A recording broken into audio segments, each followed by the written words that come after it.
Today I will be showing you how you can reduce the clutter in your digital workspace, whether that may be on your laptop, phone, or tablet.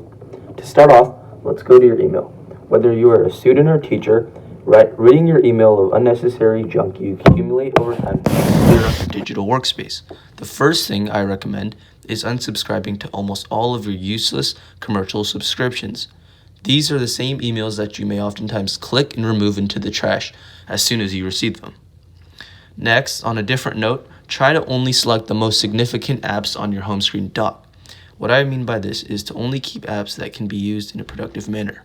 For instance, keeping services such as Keynote or PowerPoint could be more beneficial in the long run as opposed to keeping an app such as Steam. Finally, I want to stress the importance of minimizing the number of apps you are currently working with. Using a variety of apps for a similar purpose tends to cause lots of clutter in the computer and only takes up data in your computer storage. Instead, you should select the most essential apps that help you with your day-to-day tasks, such as your homework, schoolwork, or other side projects.